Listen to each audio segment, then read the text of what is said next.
You guys didn't get my joke this whole time. What? What's the pun? It's co-host with the most. Like most? Yeah, I know, I got that. But that makes no sense in the topic of I'm the co-host with the mo-host. No, because I can't say like, hi, I'm Eunice. I'm one of the co-hosts with the I guess I could say that. Yes, that's what I've been saying. I guess you can't like use the Mo name. But if you're introducing me, you can.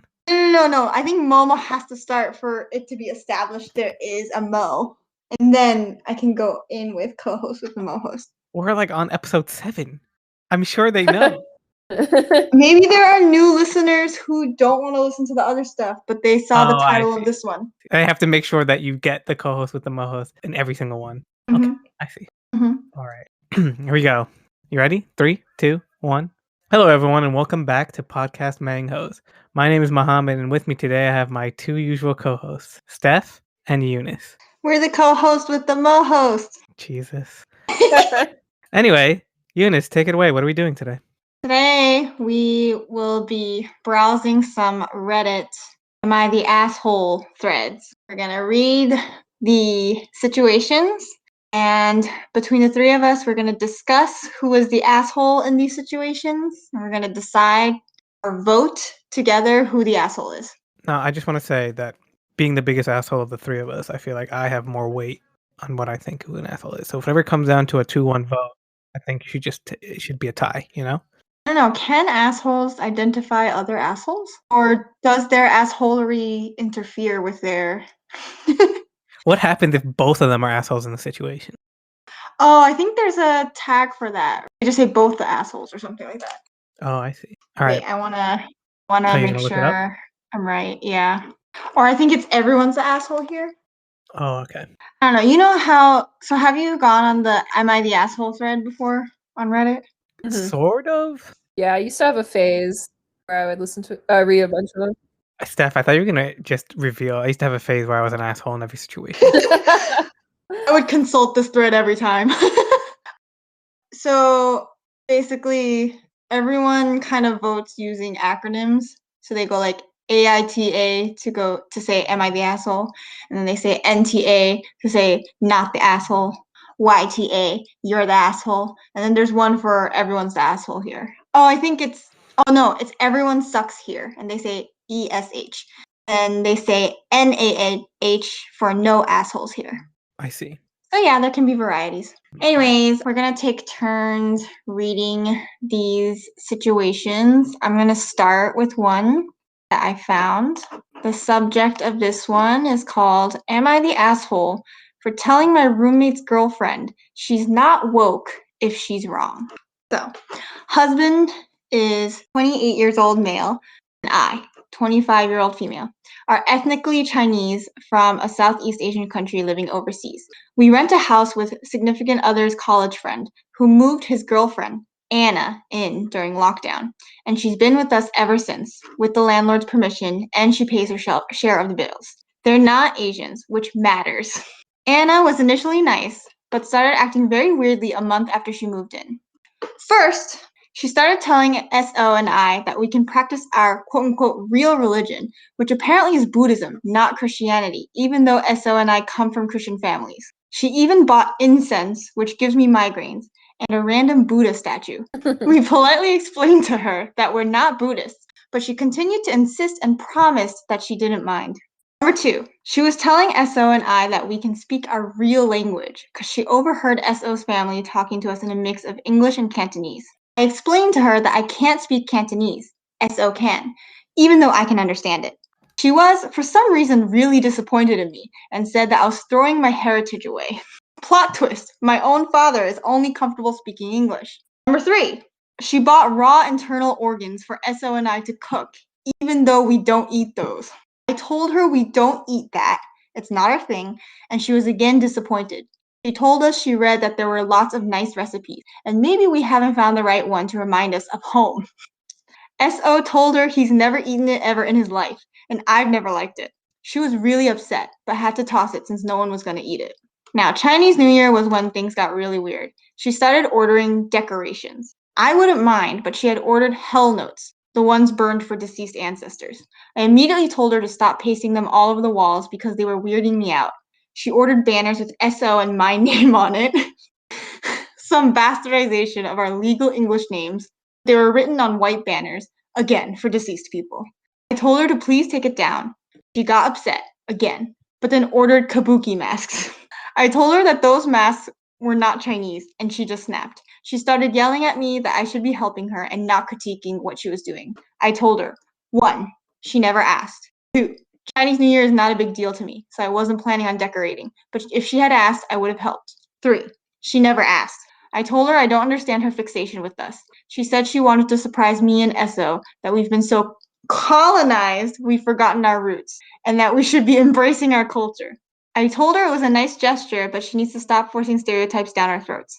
She could have just asked, and she's not being woke when she's getting everything wrong. She burst into tears and brought in her boyfriend. He understood where I was coming from, but thought I could have been nicer.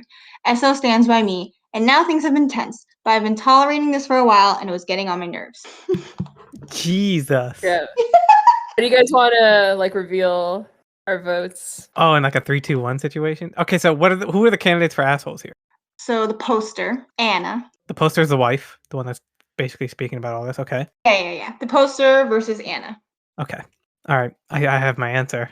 Should we do a countdown? Yeah, sure. Okay. Steph, you ready? Yeah. All right. 3, 2, 1. Anna. That's crazy. Yeah, I mean, I'll be honest. I understand the boyfriend's position of you could have been nicer. Because it's like no. I think you could still be. I mean, I don't know. This is only from one person's perspective, right? So I can understand being nicer if it was perceived. You can't really tell somebody though. Oh, I didn't hurt your feelings. I think it's hard to say. I think That's maybe she was trying to fit in or something, and she just didn't get it. Maybe she has some sort of mental situation that isn't revealed. So I'm just saying. I will give some credit to if she felt like she wasn't doing it nicely, then maybe that could be. I mean, Anna's still the asshole. Just because she doesn't understand doesn't stop her from being the asshole in this. But I will give the credit of she could have done it nicely if she felt like she was being attacked. Yeah, I mean, it also goes the other way. She's definitely kind of socially awkward in this situation. This is so weird. That is so weird. I'm not even Chinese American, and I would have issues with all this. Yeah. Steph, what do you think? Yeah, definitely crossing some boundaries. Even if this person was Asian, Right. I mean, I think the fact she's not Asian makes it worse. Yeah, 100%. Because it's like, why? Why are you doing this? Why is this your business? Can we break it down 1, 2, 3, like the 1, 2, 3s? Because I'm just gonna comment we'll comment each on the ones, and then we'll each comment on the 2s, and then we'll each comment on the 3. Okay. So the first one was practicing the real religion. Okay. Oh my God. My thing on that is I understand, right? Where they may not be comfortable if she thinks this way, oh, they're supposed to be Buddhist. But if they say we're Christian, I feel like that kind of ends the entire situation there. You're gonna sit here and tell me there are no Christians in all of Asia? Oh my gosh. I don't know. There's so many Christians in Korea. I know that. Yeah, I feel like Korea is a pretty Christian nation. Christian, yeah. What else is pretty Christian? I don't know. I don't know what else is Christian. But I mean, it's a pretty big religion. Right. And why would they, at this point, if they're home, why would they lie to you? They could also just say that they're atheists or something instead of bringing out a different religion. I mean, I don't know. I mean, they don't have to lie. I'm saying that they're in their own home. I don't think anybody's gonna sort of attack them for this. But bring in the incense. I hope she told her that it gives her migraines, because then it makes Anna a real asshole. That's true. Yeah. This incense kind of brings me migraines. And I don't understand that. Sorry, before we go back, I don't understand the living conditions. So we rent a house with her significant other's college friend. So they rent a house from a landlord, and then her husband's college friend just lives there? Yeah, so I guess it sounds like they share the house with the SO's friend. And his girlfriend just came in during lockdown. That's crazy to me. Sounds like it was a 2-bedroom. Oh, and then the girlfriend just moved into the boyfriend's bedroom. Eunice, Steph, this seems like a great situation to put ourselves in, You guys have a significant other. If you ever move into a house and you looking to give out a room, don't worry, I'll never move my girlfriend in. All right. Steph, what do you think about part 1, the Buddhist statue and the incense? Yeah, I think it's weird just because I looked it up in China. It's like 10% of people there are like Buddhist, and then like 3% are Christian. So it's not like Buddhism is like a huge driving force in Chinese culture. Mm. I'm gonna state the obvious here and say Anna's obviously ignorant. Yeah, kind of lumping all Asians. Yeah, I would say she's straight up racist. I don't know. Well, we're just talking about part 1 here. We're just talking about part 1. Yeah, no, like even within part 1. Okay. I mean, maybe like I know racism has a very specific definition, so maybe I'm using the word wrong, but I feel like it's one thing to have a stereotype, which is all Chinese people are Buddhist. Then it's another thing to, like you said, they themselves said they're Christian. They say it to your face, and you're still like, no, it's okay. I know you're Buddhist. It's like she thinks her ideas of them are more real than what they themselves say about themselves. You know what I mean? Yeah, I agree with you. Yeah. I mean, because they also say we politely explain to her. I would love to know how they explain to her. Like, hey, we're not Buddhist. They probably would just like, awkwardly laughed, like, oh, haha, we're Christian, though. But I wish we can, maybe there's more in the comments. I wish we can get more elaboration of like, did she continuously burn incense and why is she burning the incense? I mean, I would just think that every time she made a gesture that was like, look, you're clearly Buddhist, they kind of just went, oh, thank you, but we are Christian. It just didn't get through to her. It's a little weird to me also that she's not Buddhist, but she's like performing these Buddhist actions because Right? she thinks they're Buddhist or wants them to be Buddhist. Yeah, I agree. I think it really shows that Anna's just doing this to make herself feel better about herself or something. She's this really woke person who really cares about Asians. Yeah. But she's not really looking past the fact that they're Asian. Yeah. Her idea of what Asians are. It's so weird. It's so weird to me to just to come up to someone and be like, shh, now I know. You know? No, it's so weird to assume something about someone and then they say, no, we're not that. And like you said, they're just like, shh, no, I know.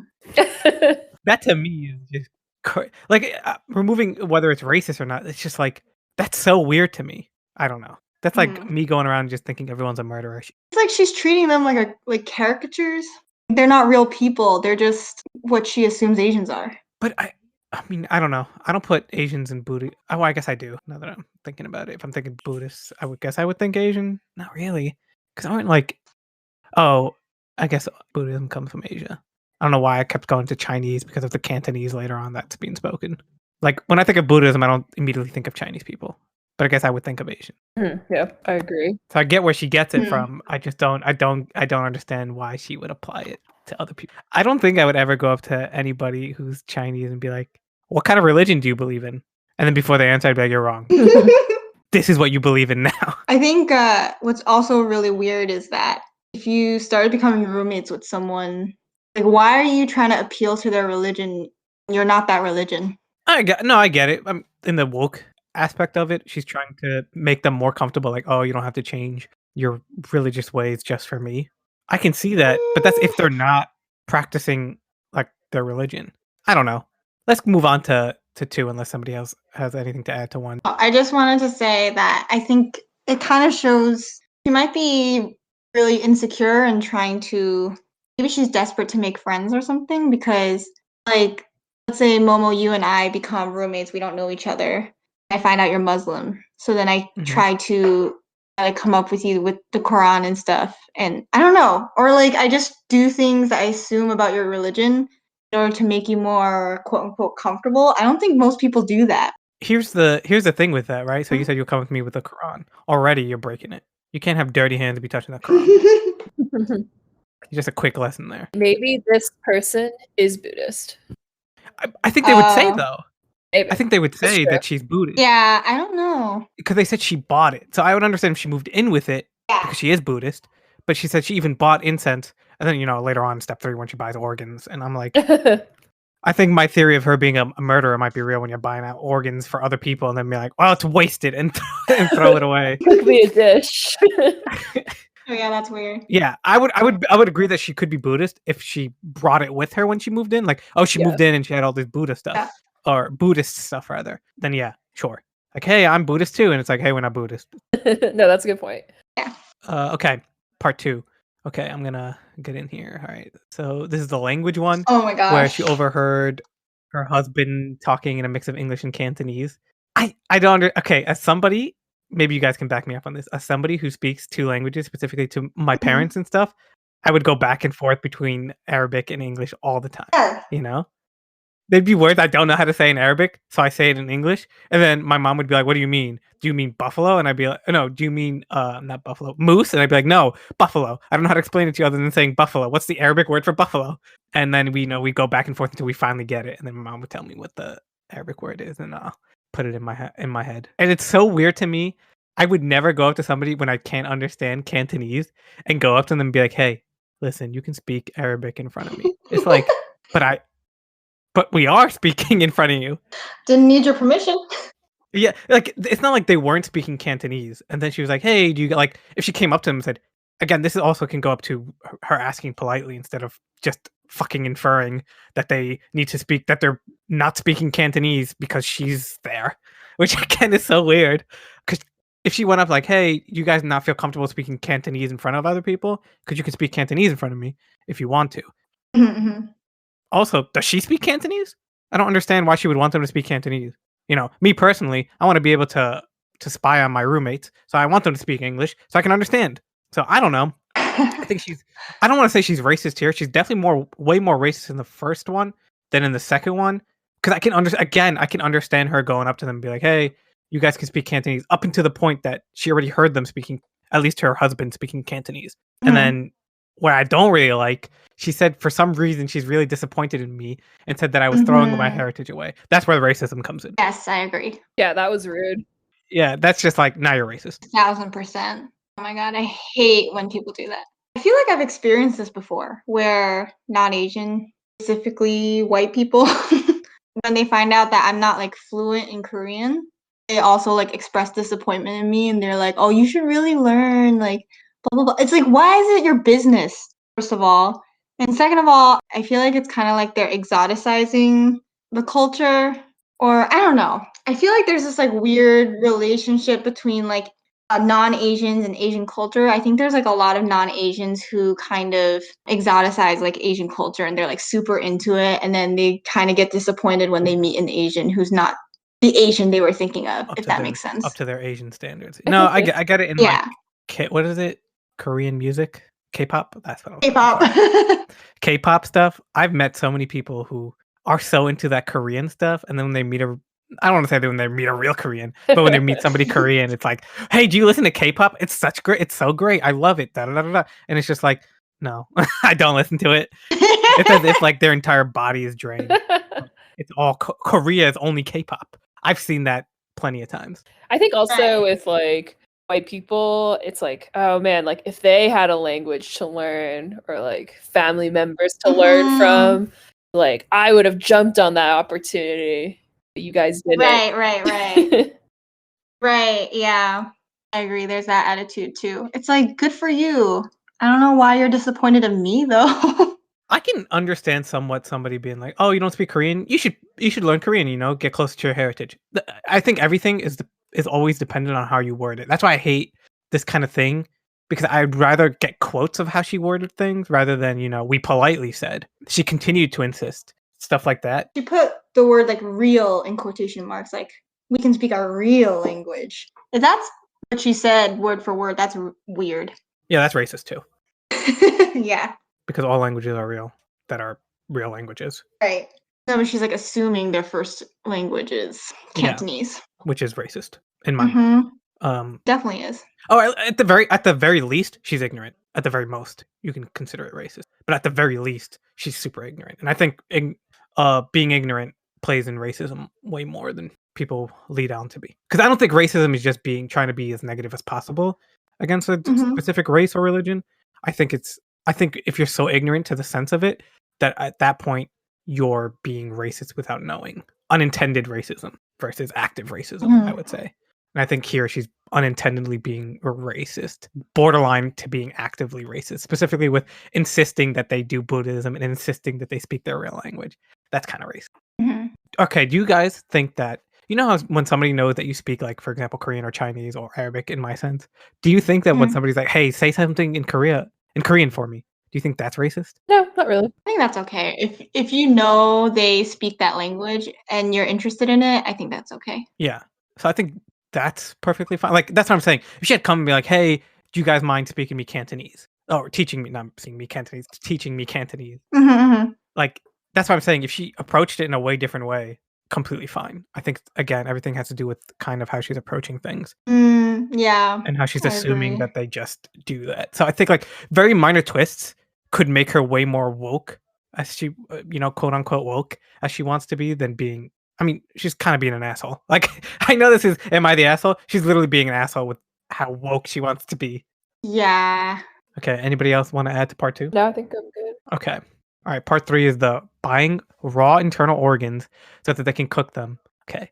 I told her we don't eat that. It's not a thing. And she was again disappointed. She told us she read that there are lots of nice recipes and maybe we haven't found the right one to remind us of home. Oh my god. Her significant other told her he's never eaten it, never in his life, and never liked it.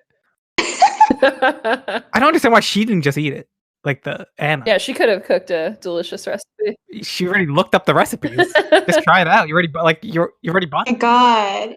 This is so dumb. Like, why would you go ahead buy this? You didn't even, like, it's not like they went, oh man, like, I love this dish, and then she went to buy it for them. She just, like, assumed. So dumb. Can we also just say, in the woke universe, I don't think this would be so woke to A, buy meat, and then B, just not even eat it, throw it out. Yeah, it's also like raw meat, so like they have to prep it. Yeah. I would love if she made the dish. Yeah. If she had made the dish and was like, hey, I made this dish, I thought maybe it could remind you of home. Again, I think that's definitely ignorant. Still weird, but better. But a little bit better. Free food. As long as you like livers. Yeah, we don't eat this. I don't know what this is. And it's like, oh, okay, well, if you want to try it, you can, Instead of being like, hey, can you cook me this? From now on, I feel like I've done this to Eunice, though. Eunice, can you cook me Korean food all the time now? I'm just gonna get you angry. I'm gonna throw an entire cow at you. Not even slaughtered or anything. Just gonna give you a cow and be like, okay, there you go, raise it. No, but the reason why you asked me to cook Korean food for you is because, like, I would mention that I made it or I can make something. That makes sense. Yeah. And also, we're already close friends. But this is, like, so awkward. No, I think even me asking you, hey, cook me Korean food, I think it depends on the way it happens, right? Like, Right. if you say you made something, I'll be like, oh, well, next time I'm around, can you show me how to make that? Or can you make that? Because I would love to try it. Something like that. I think that's perfectly fine. Mm-hmm. But I think it's just so weird buying something and telling somebody to cook it that way. Mm-hmm. That's just so weird to me. I'm just going to go around buying things. I'm going to buy people eggs, oil, and flour and be like, bake me a cake. Like, that's so weird to me. Like, what if the reverse was happening? Here's some ingredients, make me some chili. Like, just on that case alone. And then I guess there's a 4 of the Chinese New Year. But let's talk about the Chinese New Year, because I guess I'll lump that with part 3. Okay, this is where I think it's 100% racist. Mm-hmm. This is where you go from being ignorant to being racist. Again, this is appropriating other people's culture, which I think is part of racism. Yes. I don't think that if there's a Hispanic or a Latina holiday, it'd be appropriate for me to just put on a sombrero and start drinking margaritas and being like, I am being part of their culture. I don't think that's very culturally relevant. Mm-hmm. And so I don't think her started, ordering Chinese New Year decorations and putting them all over the house was a good idea. Unless she usually celebrates Chinese New Year's. But I hate this. I hate this about most people celebrating holidays that they've never celebrated and have no idea what it's about. I hate that so much. Mm. And I get America does this all the time. Yeah. With, like, for example, Halloween kind of got switched. Even Christmas, if you want to go back. But I love Halloween. We talked about Christmas a billion times ago. But Christmas, you know how it became to be Christmas rather than the pagan holiday that it was. I think, like, I get it. At that point, America's been celebrating, so I understand they're celebrating that Christmas, that Halloween kind of situation. But when you take Chinese New Year, no, I did not celebrate Chinese New Year. I am neither Chinese nor never celebrated Chinese New Year, even though technically I'm on a lunar calendar as well, but I think it's a completely different lunar calendar. I have no idea how it works. Yeah, I think this is where she's 100% racist in my mind because she got it wrong. She ordered Hell Notes, which that sounds so metal to me. I didn't know that Hell Notes existed. Metal. Yeah, me neither. Yeah, I took it up too. It's a Chinese person. There's a Chinese person on this call. And then if somebody was to tell you, hey, please take that down, I would immediately just apologize, you know? But she doesn't. That's where I'm like, okay, Right. now if somebody was to say, I don't know, let's say I'm celebrating Easter, and I normally don't celebrate Easter, even though technically I can celebrate Easter. But anyway, let's say I celebrate Easter or something, and somebody's like, I live with, is like, hey, that's offensive to me and my culture and my religion. Can you please take, I don't know, whatever down? 100% be like, okay, I get it. Yeah. Specifically something that I'm trying to do. I can understand she's trying to do it for other people. Like, hey, I'm going to throw a Chinese New Year for my roommates. I think that's a nice gesture. But if you don't know the religion, steer clear from certain things, you know? Maybe ask a Chinese New Year expert before you start putting things up, you know? Go the full mile instead of just half-assing it and thinking, yeah, I'm right. Also, she could have picked the most not what's the word I'm looking for? Yeah, I guess not generic, but the thing that Chinese New Year is known for is the envelopes with money in them. Yeah. So she could have just done that. Here's some money, guys. Yeah. Just give her money. Yeah. But then she picked this weird Hell Note tradition. Yeah. That's crazy. Which I never heard of. Yeah, I mean, either. I've never heard of it, but good to know. Also, how great is that? Something called Hell Notes? Love it. Hell money. It's like Death Note. Yeah. It's Hell Notes. So, I don't know how accurate this is, but on Wikipedia, it says Hell Notes are largely a Western construct. And in East Asian culture, they're just paper. It's just posters. Oh my gosh. Do you think that do you think white people just saw Chinese people burning these notes and they were just like, oh my god, that represents their deceased ancestors? I don't know. I'm sure there's a complicated history behind it. I've just never heard of it and I'm surprised. But I'm not super. Ooh, shout to our other Chinese friend Billy. We can also ask Christopher. Oh yeah. I don't think Christopher, I mean, he never told me anything about Hell Notes, and he celebrated Chinese New Year with his family. They definitely do the red envelope with money. Yeah.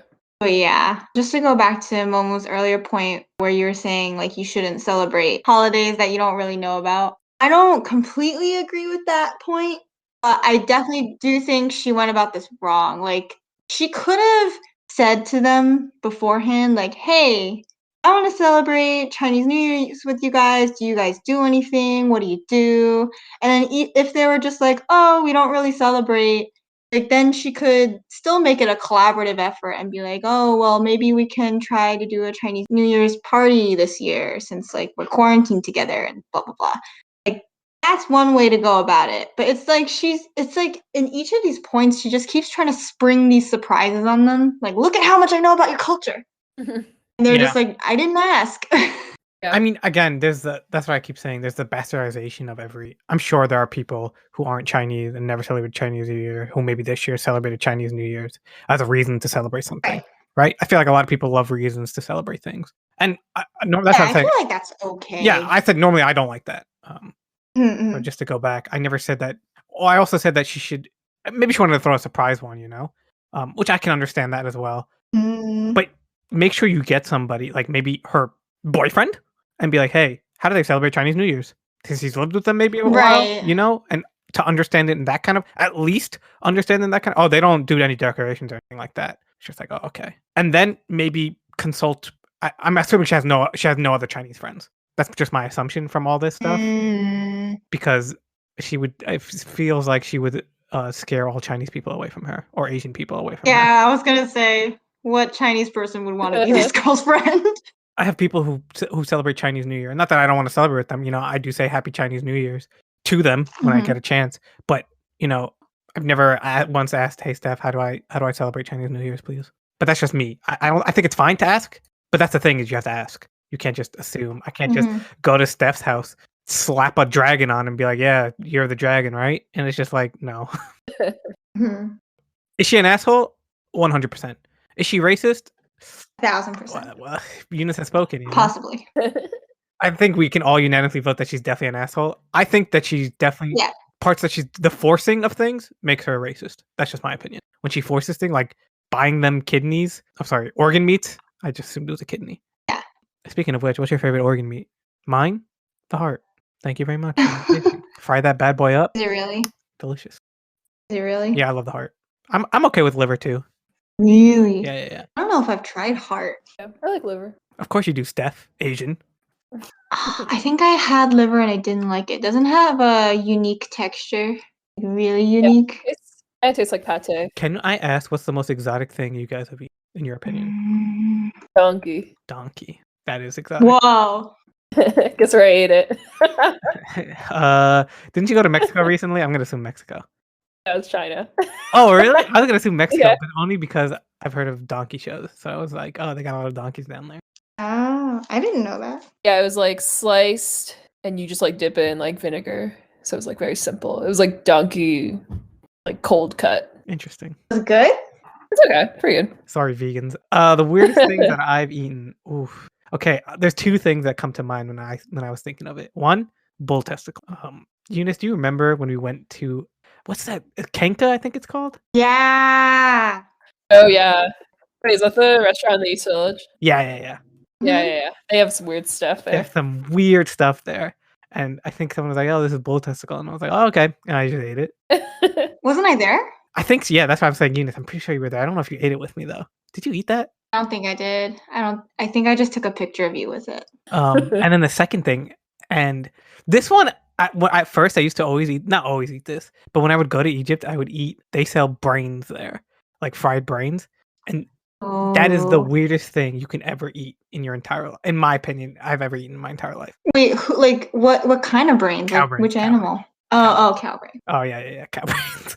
And it's such the weirdest texture because it was fried cow brains, so it's like crispy but also fluidy. I don't know how to explain it. I remember when I first ate it, I loved it, and then I ate it again recently, like maybe a couple of years ago, back when I was in Egypt, and I think I had gotten like so sick. Maybe I had just realized what I was eating, and I had gotten so sick from it. Like I ate some, and then I immediately just like not immediately, but like a couple of minutes, like 30 minutes later, I just threw it all up. Oh. But yeah, I think those are the two weirdest things I've ever eaten.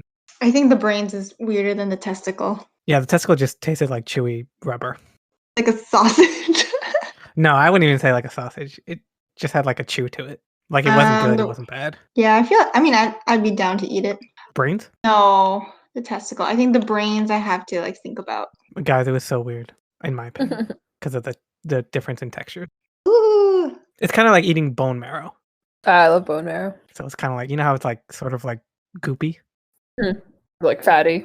Yeah, it's just like that. I think it's just extra weird because it's brain. Yeah. I think when I was young, I didn't really realize what I was eating. But when I was older, I was like, oh, I think my body rejected it just based on what it was. Eunice, weirdest thing you ate? I think my answer is the most tame. The weirdest thing I ate was an octopus that was like, I think the dish is called live octopus. But it's because it was like literally just sliced before they gave it to you on a plate. So it's still moving while you're eating it. You know, you could just put, salt or soy sauce, and that's a trick to also make it move. Oh, yeah. Yeah, but it's like a popular dish in Korea. But I feel like octopus is weird. I didn't think it tasted that good. I didn't think there was a point of having it so recently, like, alive.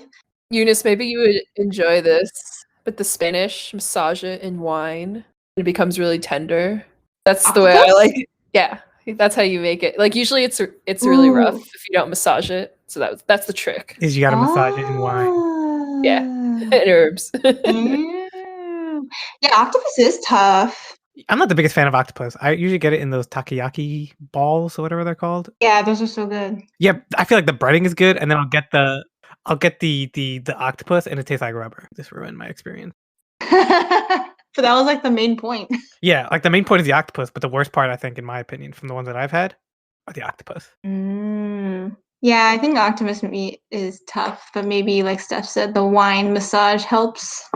Yeah, 100%. Okay, let's move on to another Am I the Asshole? Okay, this is Am I the Asshole for telling my roommate that he can't have a red room? Okay, I have to put a euphemism in the title.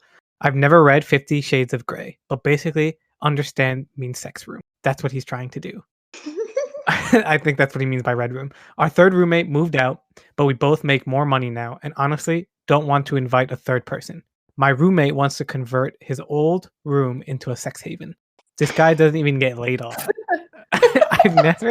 I've never protested him doing it in his room. Now he wants a sex room.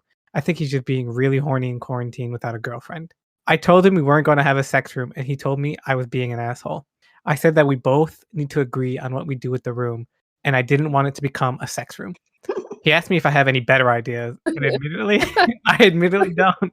He said that it should at least become a sex room until I do, and he said it shouldn't even bother me because he won't be having anybody in there until quarantine is over. That's very thoughtful.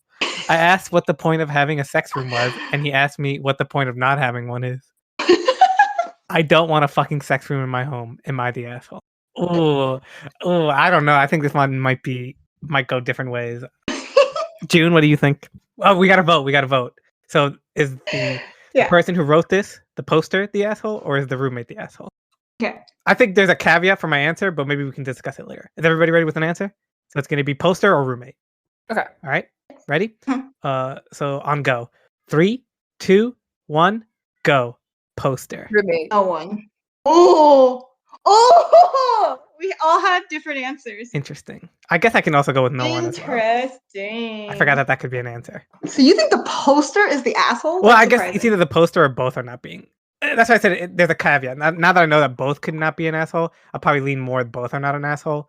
But depending, it could go either way. But from the way the poster's kind of wording it, it seems like the roommate is being very considerate here, in the sense of like, yeah, let him have the sex room. Like, I don't get it. It's not stopping me. He's not gonna. I can like, oh, I don't want random people in during COVID, but he's saying I won't do it during COVID. Oh, well, okay. So then just let him have it as being in the sex room. He even says until you think of something better, then we can change it. So it's not like he's being very, in my opinion, the roommate is being very understanding of like, hey, I understand it's not the, it is kind of weird to have this, but like until you figure out something else, why not let him have his sex room? Yeah, I guess I need more details, like what's in the sex room. Oh, okay, I see what you mean. Like, is it like 50 Shades, like all the weird equipment that comes with that lifestyle, and it just like takes up the room? And then he's probably gonna have more sex with like randos during COVID if he has a sex room versus if he didn't. Or maybe that's an assumption that's not true, but. But why is the roommate the asshole? Isn't the roommate the one that wanted the sex room? Why is he the asshole for wanting a sex room? Oh yeah. So he's the asshole because it would be a better experience for everyone if it was or for the roommate if it was just a neutral room. Like, can it be like a TV room or like a study room? Well, here's my thing. I can understand it being weird because, like, let's say he does become a sex room and he uses it for whatever reasons he wants to. It'd be so weird if he's like, okay, I want it to be a home gym now. Like, do you really want to go in a room that he had used as a sex room? God knows what's going on. What kind of fluids are all over the place? Would I want to work out there? Probably not. I mean, not that gyms are the most clean, but I will have that mental image in my mind all the time. I just think like, here's my main thing. This will change everything. If I say, hey, you can have a sex room as long as you pay extra rent to have that second room, since I'm not going to be using the sex room and I never want to use that room if you use it as a sex room. If they can come to an agreement that you're paying for that room, I say go all for it. That's what I'm saying. I think it seems like the roommate is being very, very, like he's agreeing to like being agreeable. He's saying, I'm not going to have anybody until quarantine is over. He's asking the right questions. Why not have a sex room? And I get that he said, I don't want to have a sex room in my home. Guess what? If you're having sex in your room, that's a sex room. No, it's different. I know it's different. You talk about like a red room, but it's just like, what if he turned his own bedroom into a sex room? Like, I feel like you really can't, like, I feel like if the roommate said, hey, I'm going to change my room into a sex room, he wouldn't even have to tell you, technically. It's just the fact that this is a shared room, which again, if he's so out about it, if they had talked about, hey, you pay for that extra room and then you can do whatever you want to it. Just like, do you think it would be, let's switch it, right? Let's say he said, hey, I'm going to have a sex room in my room. Do you think that the roommate, the poster rather, has any say of what, yes or no, for making his own bedroom into a sex room that just happens to have a bed in it? I mean, I don't think he would have a problem with that, but then I guess I'm assuming. Yeah, that's the question, because he says, I don't want to have a sex room in my home. Right, like maybe the poster's a prude or something and just like doesn't want idea of a sex room in his place, but I could see if it's his own room though, is what I'm saying. Let's say there's no third room. Yeah. And it's just 2 rooms, and the roommate is like to the poster, "Hey, I'm gonna turn my bedroom." For some reason, told him, or got an Amazon package delivered, and it was supposed to not say sex swing on it, but it says sex swing on it. And so then the poster comes up to the roommate like, "Hey, what's going on?" He's like, "Oh, I'm building a sex room in my room." I think you don't have any say. Yeah, he can't really. Yeah, right. Yeah, he doesn't true. have a say. And that's why I say if he's willing to pay rent for the 3rd room, I don't think it should be an issue. If they're sharing the room, I can see it being an issue. Which is why I say that in most cases, I feel like the poster is more of an asshole than the. Yeah, I guess if the roommate's willing to pay for the other room, that's fine. But I feel like the way the post was written, it seemed like he just wanted to use the 3rd room because no one was going to use it anyway. Yeah, but I mean, like, just put some workout equipment there. I feel like both will use that. Yeah. I mean, sex is working. Is a workout. Also, it's like, can the poster use the sex room? You want to? I don't know. It feels like. I mean, he doesn't even want one, so maybe he like. Yeah, I think that's the crux of it. He's basically paying for a room that he's never going to use. That's what I'm saying. If the roommate wants to pay for it, I get like, hey, what's in that 3rd room? No, I don't think even if. So I agree that the roommate who wants the sex room, if he wants it so bad, he should offer to pay for that room.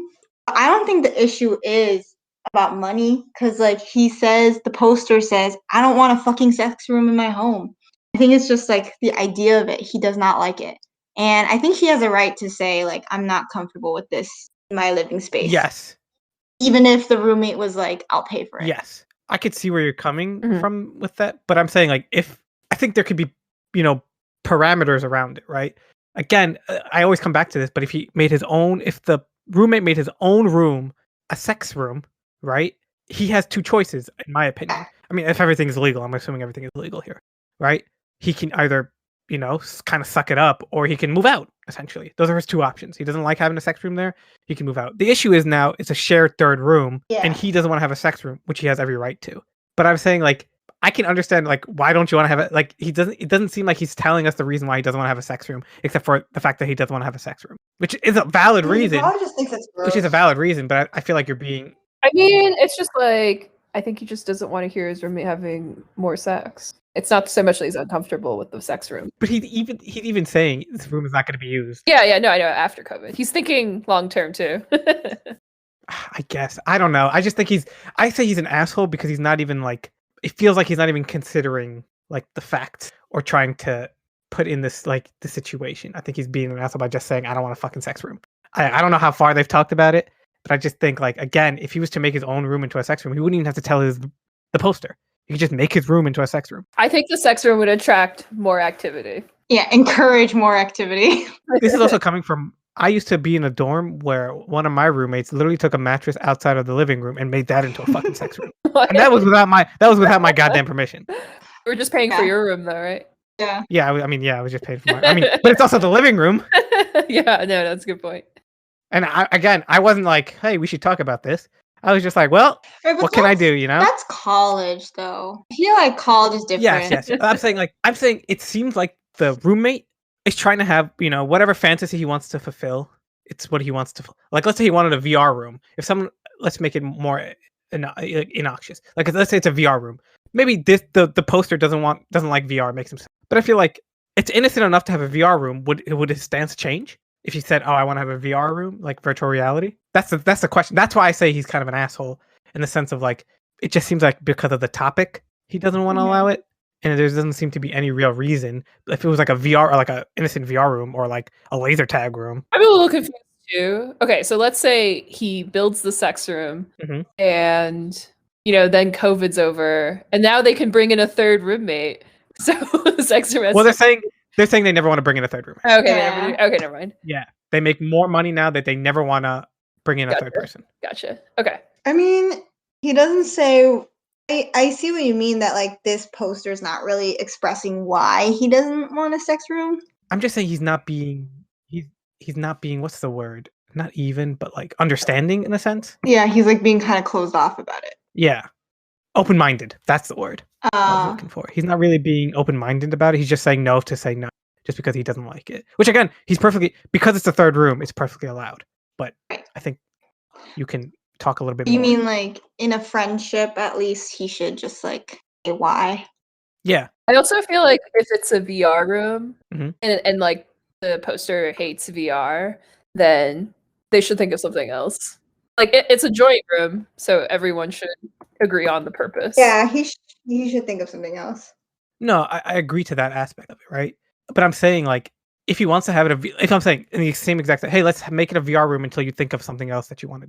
I feel like he'd be like, all right, yeah. He's gonna buy all this dungeon equipment and then have his roommate be like, let's make it into a library, and now he just has all this dungeon equipment.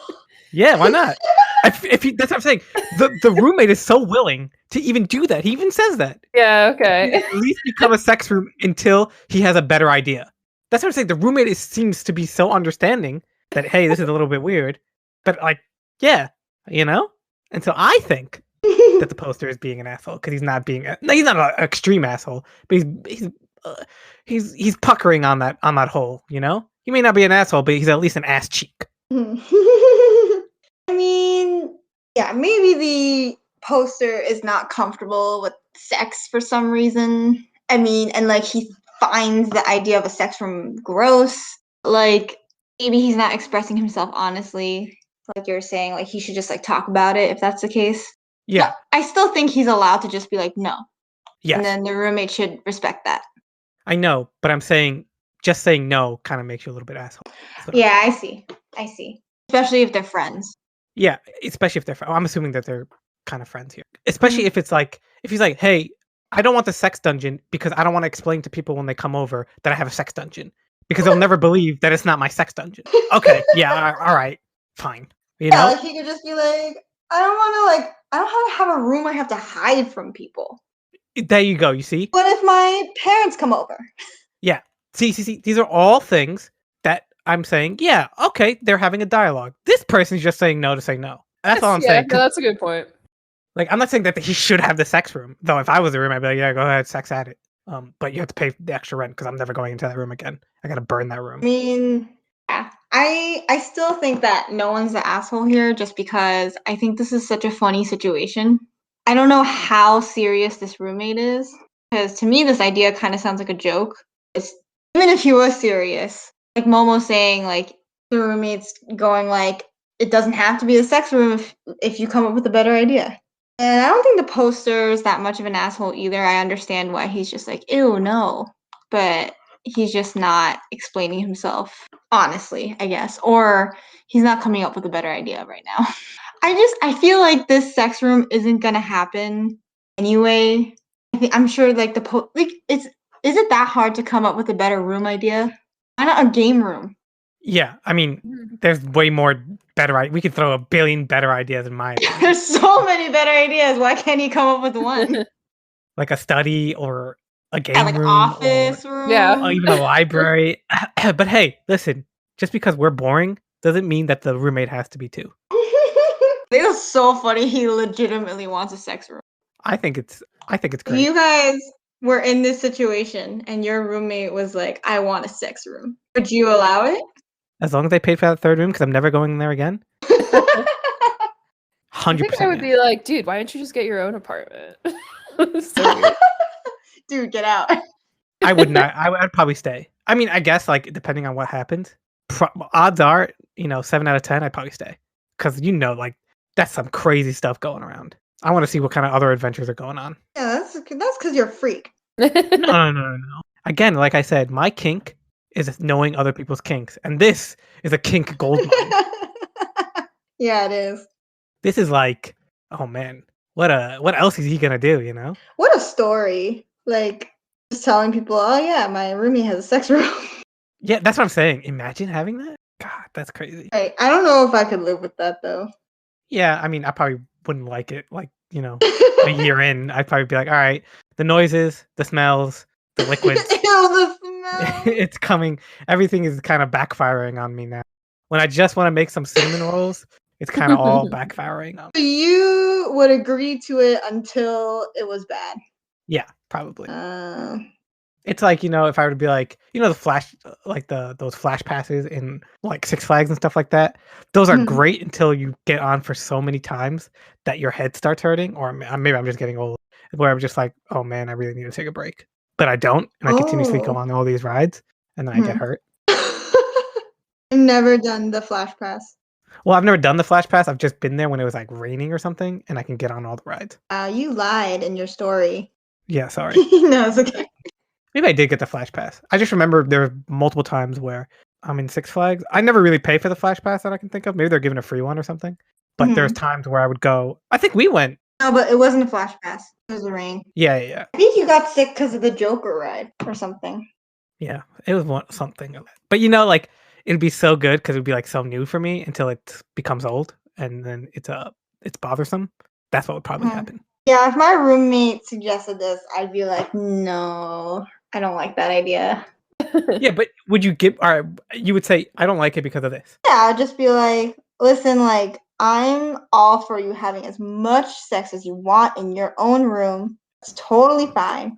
But like when my parents come over, I don't want some kind of accident where they accidentally go into the sex room, or I don't want to have this like extra real estate that I have to hide from other people. Yeah, okay, that's fair. That's what I'm saying.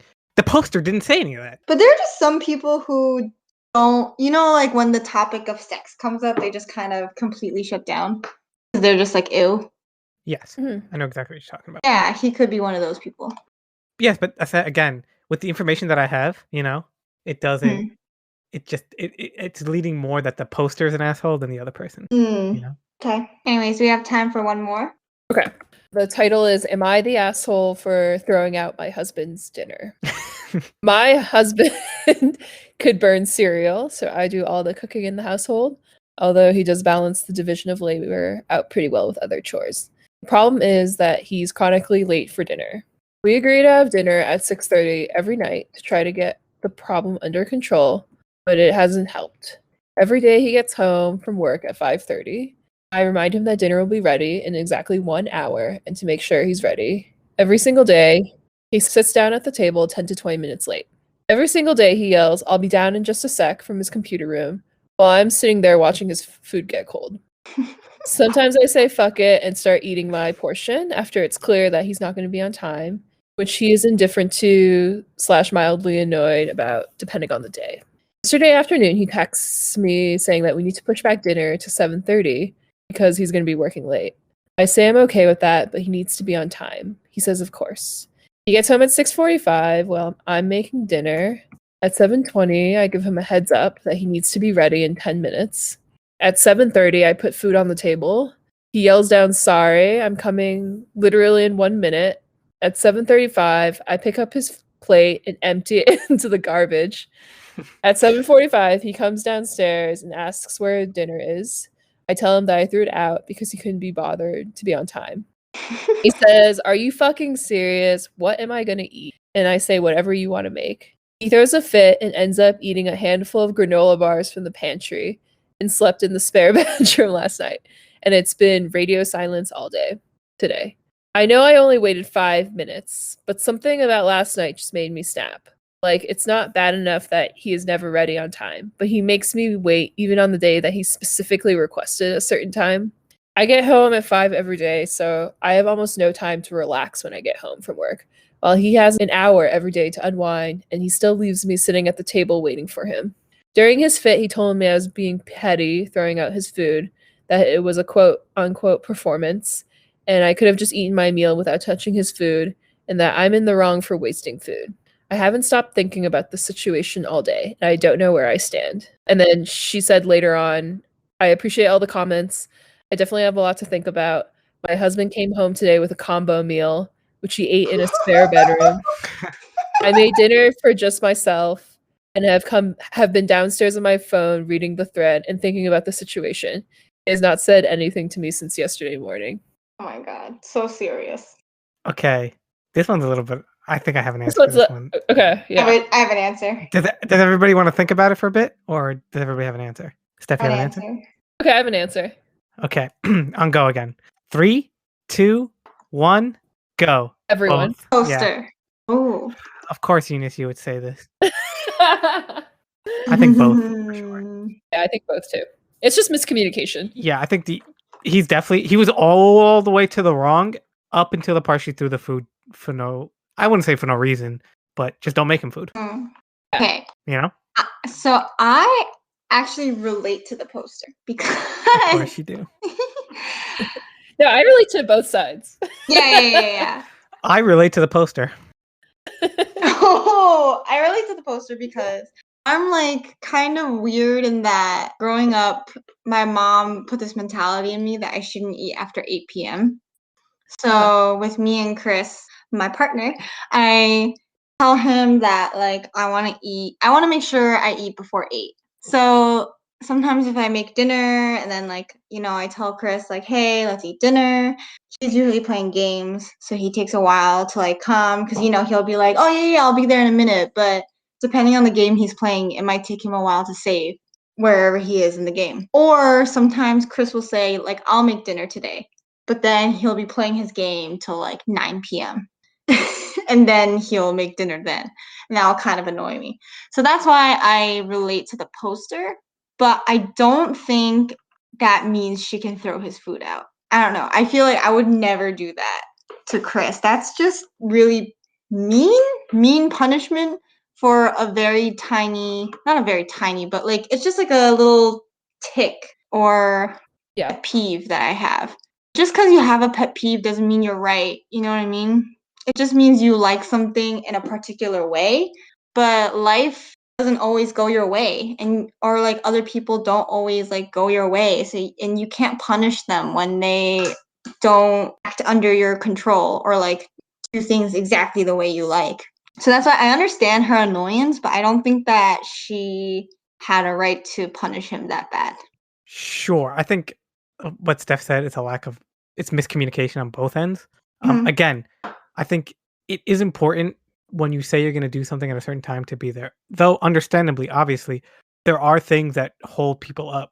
But what he doesn't, I'm going to just assume that he doesn't realize is, like she says, she makes time to make sure that she cooks within that certain time limit so that food can be ready for that time limit. So, like if they talked about it, then he should make time in that 30 minutes that they eat dinner together, make that a sacred time. It's a difference if he when he had the office thing, I can understand that. Or he had to do something. And being a gamer myself, I understand where sometimes it's hard. Like you're in something you think it's going to take like 30 minutes, but it takes an hour. But that shouldn't happen, right? Instead of playing games from 5:30 to 6:30, let's say, watch TV, talk, help her cook, learn. In this scenario, it could be a group thing. It doesn't have to be a her cooking thing. That 1 hour could be the two of you hanging out. And you can make it and then go play your games afterwards. I mean, that's just, couple therapy there. But she took it, I don't want to say she took it to the extreme. It's just like, you can't, it's the scenario of two wrongs don't make a right. Throwing the food out didn't make it right. It just made her feel better, which I understand, because I've been in those scenarios before. But if he doesn't want to, don't cook for him. Just be like, hey, you missed time. I'm not going to cook for you anymore because it's sacred for me to cook for you, but you don't have that same respect. So I'm just not going to do it anymore. I think that's the healthy way of at least approaching it. And her throwing out the food is unhealthy because like she knows he can't cook, though I think it's inexcusable unless you have a mental or physical impediment to cooking. I think everybody should learn how to cook something. Right? Yeah, right. So like she's depriving him of nourishment in a sense, but I don't think it should go to that extreme. He could order out. I'm just gonna say it as it is. The next day he does get takeout, but also the fact that he doesn't talk to her afterwards. It can go both ways. Where I think, yeah, he doesn't want to be angry it might be he doesn't want to be angry while he talks to her. But to not say anything, I think is childish. So I think they're both assholes. I mean, this is just it's a petty fight. Yes. I think they can definitely recover from this. No, it's over. They're married. Not after this. Yeah, I mean, I don't know. I feel like I understand why he's mad though, because what she did was so petty. I guess him not talking to her for a whole day is also very petty.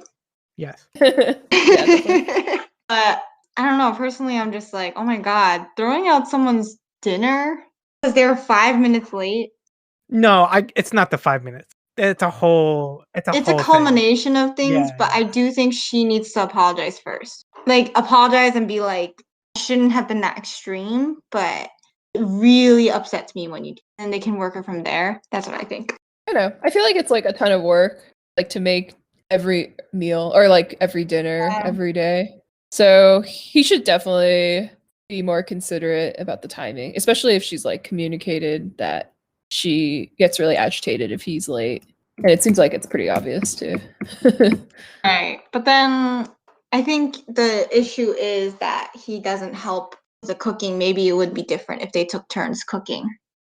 Yeah, that's true. But she does all of it. Yeah. But yeah, I feel like what she did is kind of like an explosion moment.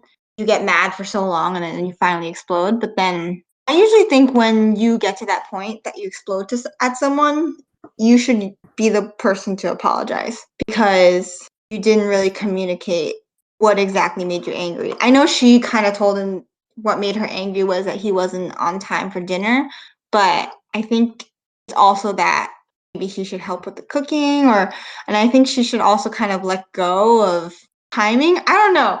Maybe it's just me. I just think it's really petty to be like the way she writes, like, I remind him that dinner will be ready in exactly 1 hour and to make sure he is ready.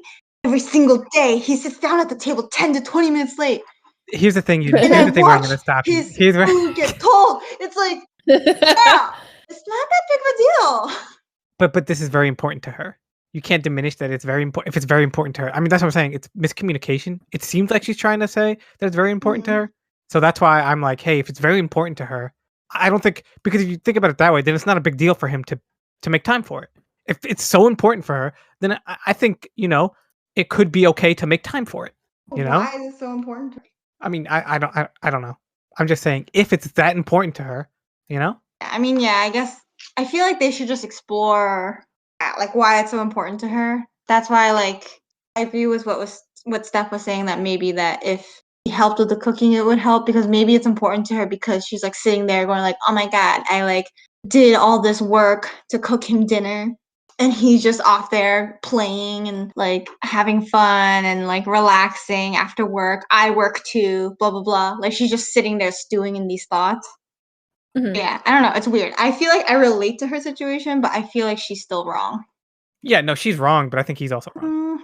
I want to say that I would probably put, if someone was to be like, who's more wrong, I'd probably say he's more wrong than she is. I would say she's more wrong.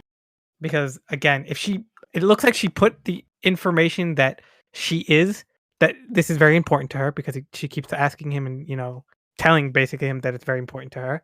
And I think he's ignoring it, which I think is not a good thing. And then why I think he's even more wrong is, yes, I think she's wrong for acting the way she acted, but he's wrong for just not talking to her about it. You're in a relationship, you're not a child, She can also approach him too, don't get me wrong. Yeah. They're both hurt, but in the scheme of things, she's mad because of what he did, and he's mad because of the response of what he did to her. So, I'm not saying that he should talk to her. If you put a gun to my head, I would say he's probably more wrong, but I think they're both being wrong. I think they're both assholes. Yeah, I think I read in the comments this particular suggestion, and I was like, oh yeah, that's a good call.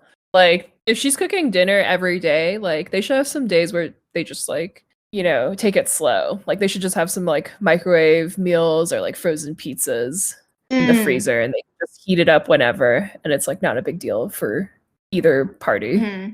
I mean, she's saying that it's fair. I can agree to that. She's saying that it's fair.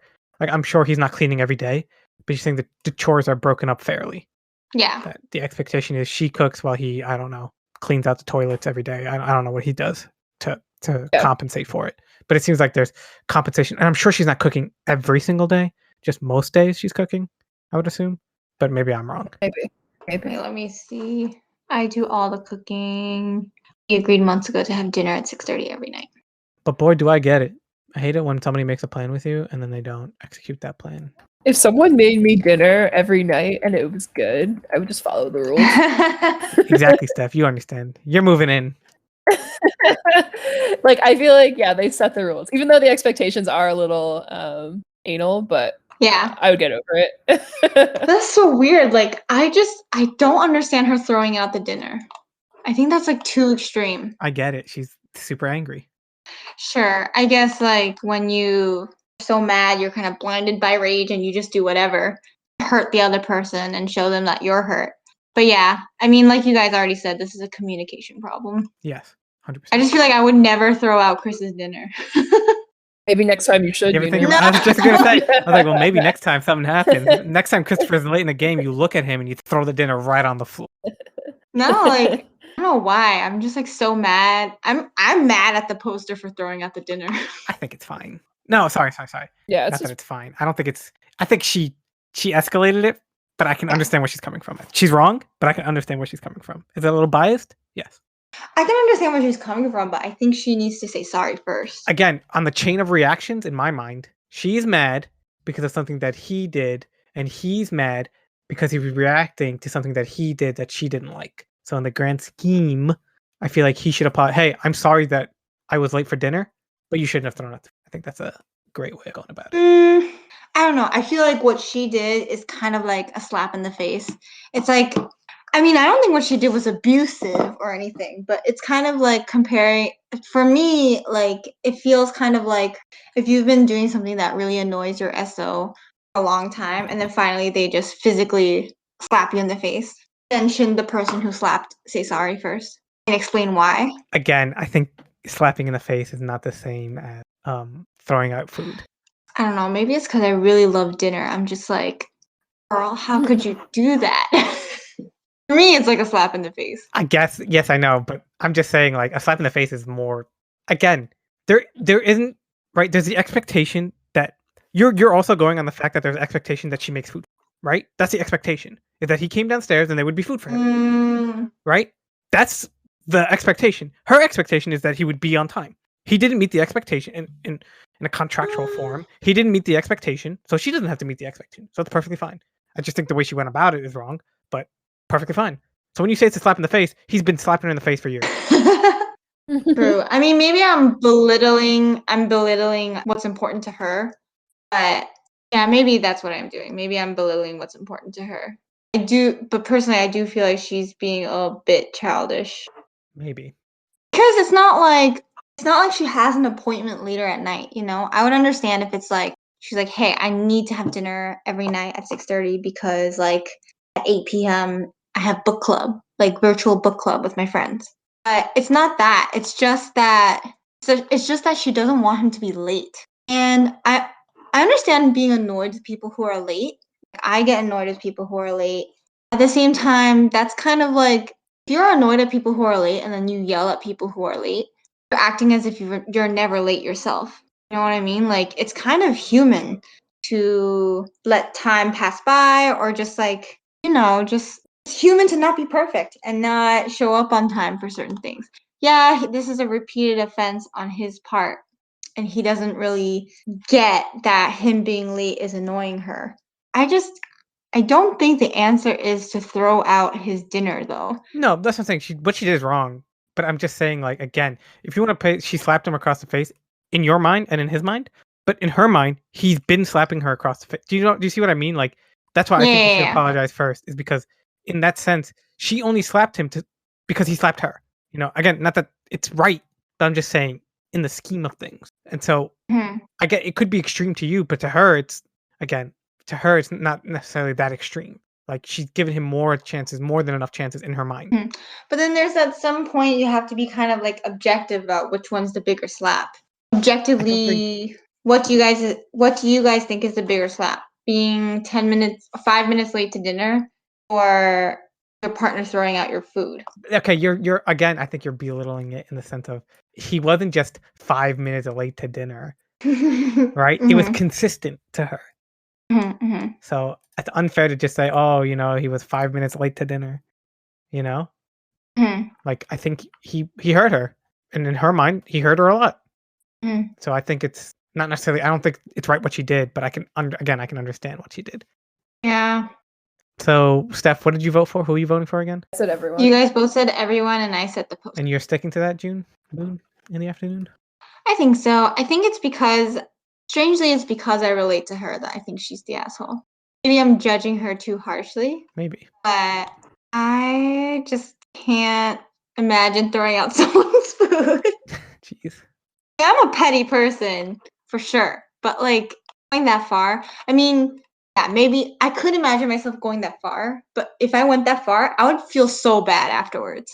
Sure. Yeah, I don't think what she did again is right. I'm not gonna sit here and be like, yeah, good on her. I think it's childish or it's Like, I think she needs to explain herself more. If that makes sense. Like, I feel like this could be resolved if she just texted him or said to him, like, hey, I know it was messed up of me to throw out the dinner that I made you. It was petty of me. I'm sorry about that. But, like, to be honest, that's how upset you being late was making me. It drove me to that point. Like, I think she needs to explain the snapping behavior. I know what you mean that he's also wrong.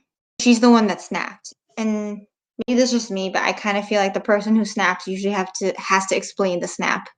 I don't know. I don't necessarily agree with that because the expectation, I would get if she hurt him like physically or mentally. She threw out the food because he shouldn't be expecting food if he's not gonna, again, not that he has to follow the rules, but those are the expectations laid out in a sense. But it was 5 minutes. It's not 5. Okay.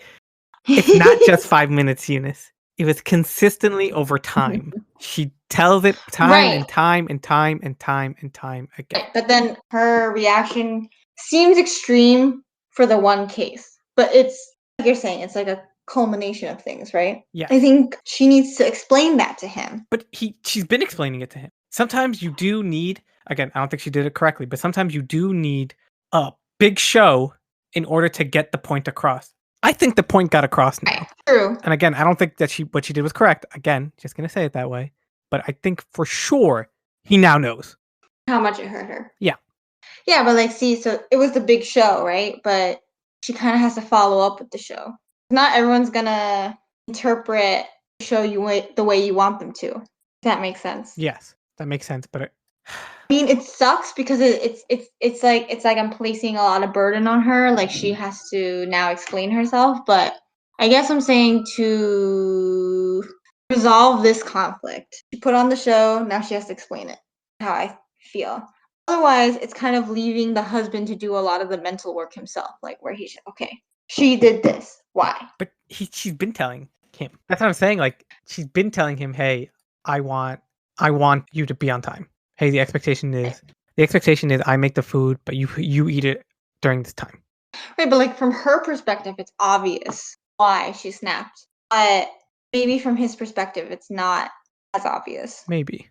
That's why I'm saying, like, if you snap or put on a show, you kind of have to follow up. Because, yeah, like to you, it's obvious you've been saying this over and over and over again. But, there's a reason why they've been neglecting the signs, right? Because they didn't get it this whole time. So even if you snap, doesn't mean they're going to get it. But it seems like she told him, It seems like she told him, "Hey, I want you to come in on time." And it's been an issue. I don't think, I guess similar to the sex room problem, I feel like, did she say why she wants him exactly at 6:30? No, she does not say why. Right. I feel like it's kind of easy for some people to ignore requests if there's no, like, reason that really makes them understand. I still think that's not fair. The reason should be that she had asked, in my mind. And he agreed to it. That's the thing, But too. like in the roommate situation, to say like the reason should just be the roommate said no. Then there's no like real open dialogue or like real open connection. He could say why he would say no to a sex room. In this situation, she's just like, I just want you to be on time. And for some people, like, you don't really get it unless you explain it to them. Sure. I see what you're talking about. But again, I think they've talked about it though. Because he even says what? It's only been 5 minutes. So it's not like he's not aware. Does he say that? Hold on. He comes downstairs and asks where his dinner is. I tell him I threw it out because he couldn't be bothered to be on time. He says, "Are you serious? What am I going to eat?" And I say, "Whatever he makes." Oh no, she says. But to be fair, it's actually 15 minutes, not 5 minutes. So.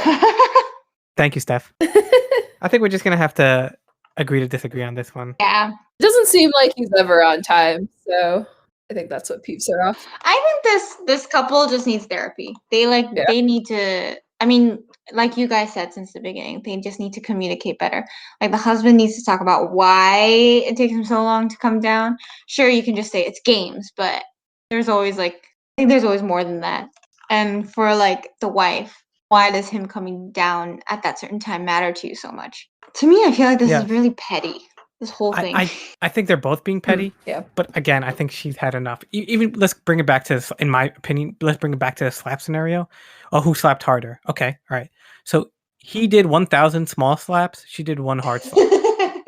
Do you know what I mean? Like, no matter how, even if you're viewing it from the outside looking in, like, oh, he did just like, a 1 minute sin here, 1 minute, 1 minute every day for a year is 365 minutes, which divided by, that's how many hours. Let's just, if it was just 1 minute, which I'm just going to assume at the very low end, 365 divided by 60, that's 6 hours that she'll never get back just waiting for him. And that's only if she waits 1 minute per day. And again, as a person who's on the podcast here on time, always 1 minute late, I understand his struggles. Oh. No, it's perfectly fine. I was about to be like, is this a Manghoes fight? Am I gonna throw away our podcast? Craig, delete everything. Oh my lord. But it's again, he's disrespecting her time and in her mind, and I think in actuality, because they talked about it. It's different where in her mind she was like, he's late again. And she never said anything. And then like one day she's just like, oh, he's gonna be late? Oh, all right. Poisons him in his food. Then we have to talk to her in our murder episodes, But like I think like, yeah, she threw out the food. Yes, that was a bit excessive. Or excessive as you want to say, but she didn't hurt him. I think she wasted food, yes. I think she's kind of an asshole for that. That's why I say she's an asshole. But in the grand scheme, they need to talk it out. And I think when he finally figures out, I think he'd be in the wrong. Now, again, he can say, hey, your expectations of me coming on time every day, I don't have that expectation, right? Like you have an expectation to eat before 8 because that's how you are. Yeah. If Chris, if his expectation is he has to eat after 8, what happens? Compromise happens. You eat at 8:30. Right. You know what I mean? You have to talk about it. Well, I don't know. I feel like, so let's say there are times when like we eat after 8 or like Chris comes to dinner late. I get annoyed, but I kind of feel like I think to myself, well, this is my standard. Who am I to force him to my standard? He's trying his best. He has his own schedule of like playing his games. The fact that he's maybe like 10 minutes late to dinner is not a big enough deal to like create a fight. You know what I mean? No, I'm with you. But again, that's you, right? For other people, the husband being 20 minutes late every day may not bother them. But the reason why I feel like she should talk to him first is because you know how you're saying like it's like he's doing tiny slaps and she did one big slap. It's harder for the tiny slapper to identify that they're doing tiny slaps. Whereas I feel like this poster realized she made the big slap. So yeah, it's unfair that like she has this like it's like annoying that she has, or maybe it's unfair for me to like place this burden for her to have to be the one to confront him, even though he's the one who's been annoying her for so long.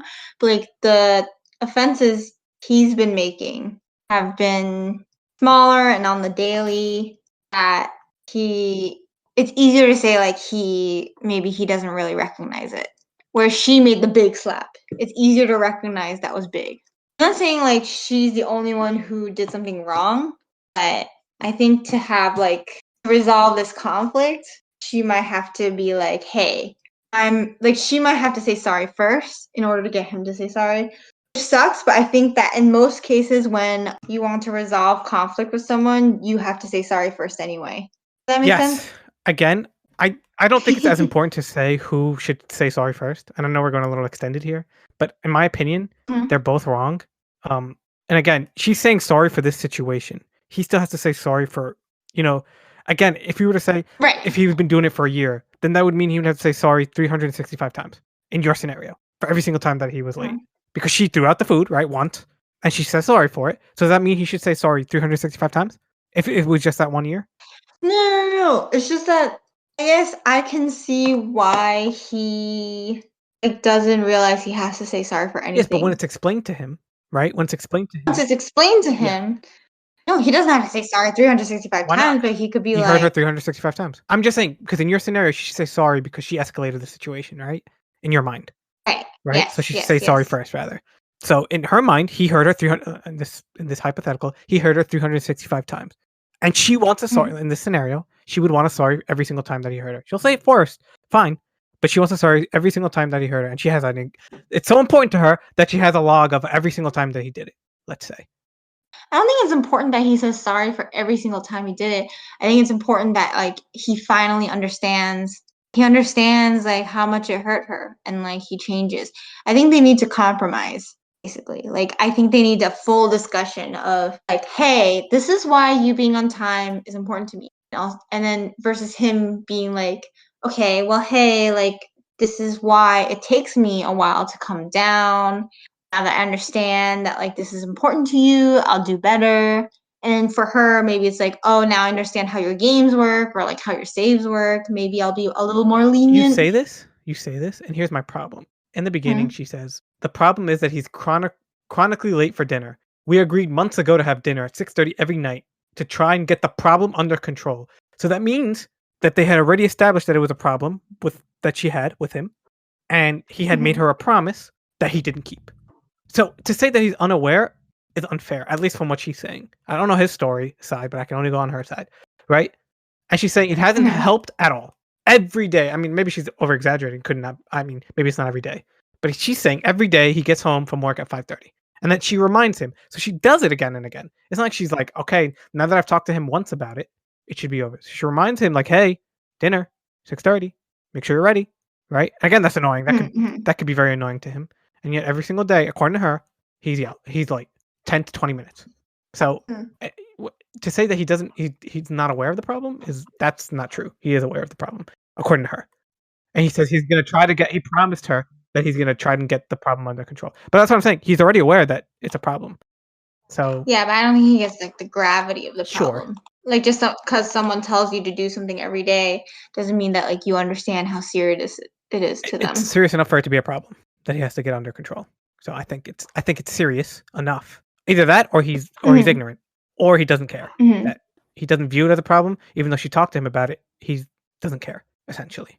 You know, like if you were to come up to Chris and be like, "Hey, I really want you. It's been a problem. You're late. I really want you to make it to dinner." I'm sure Chris is going to be like, "Okay." I'm not saying he's going to be perfect, right?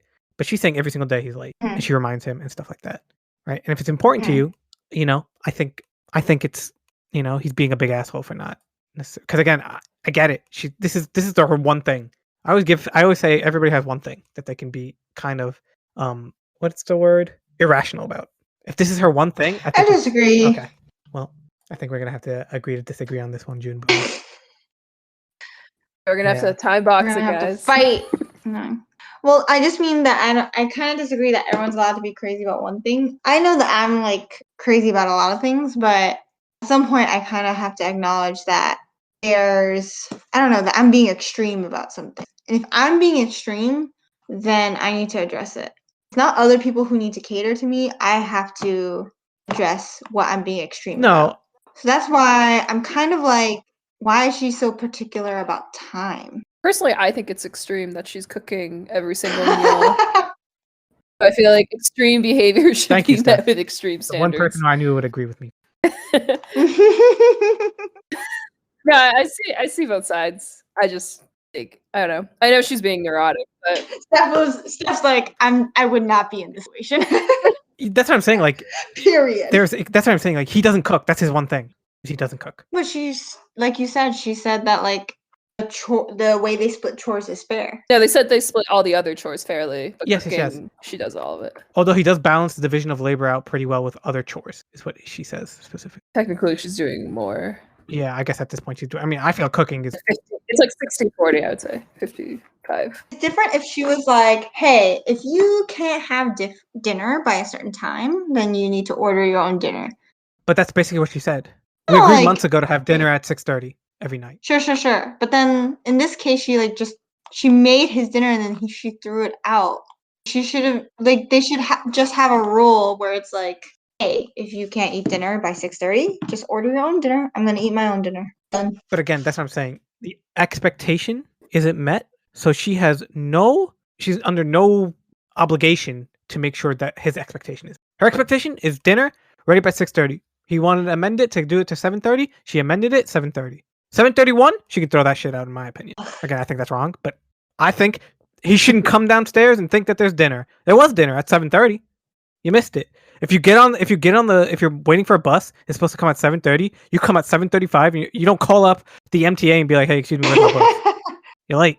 Yeah, but You're wrong. family's not the MTA. The MTA doesn't give a shit about you. No, again, I'm very, very, very explaining it in very bad terms in a sense because this is people that we're dealing with and relationships that we're dealing with. But I'm just saying that's what I'm saying. He has this grand expectation that dinner is made for him.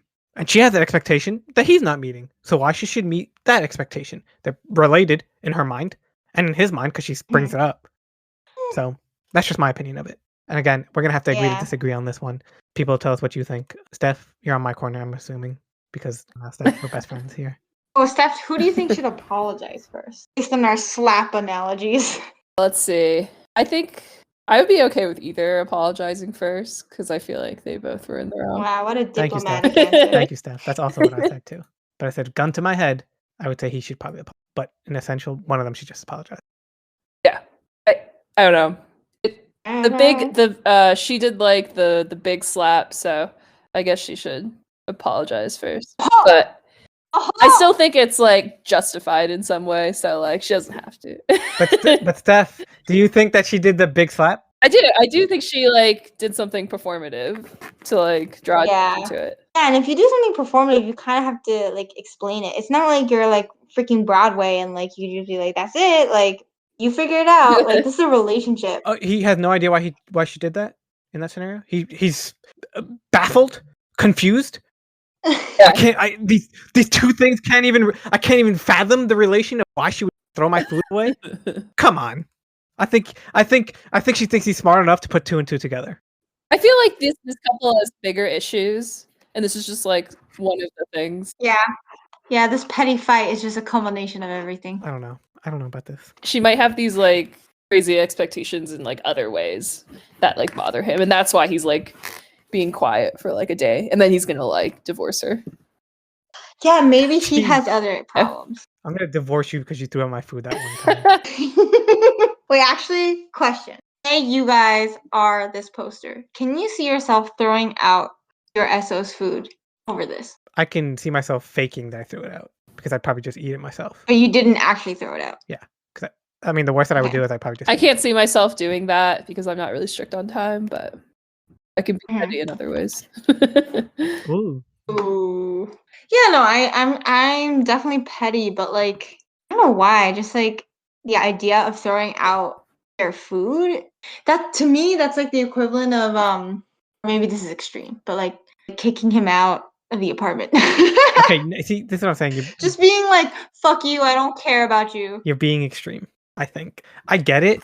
That's what I'm saying. I think for me, it's more that the food is being wasted than it is that she did that grand gesture. I feel like the gesture implies like, I don't care about you. Like, I don't care. But that's because he's been, for months, he's been saying, I don't care about you. Oh, you think time is important to you? Who cares?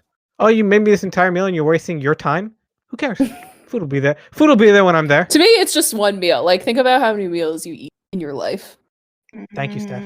Thank you, Steph. Like a burger. Thank you, Steph. No. Thank you, Steph. I mean, maybe it's also they have different approaches to meals because some people really care about like eating together and other people for sure don't really care as much. Again, how many times did he do it versus how many times did she do it? Not that this is important in a sense of like to show it off, but like she's never done it again since. So, you know?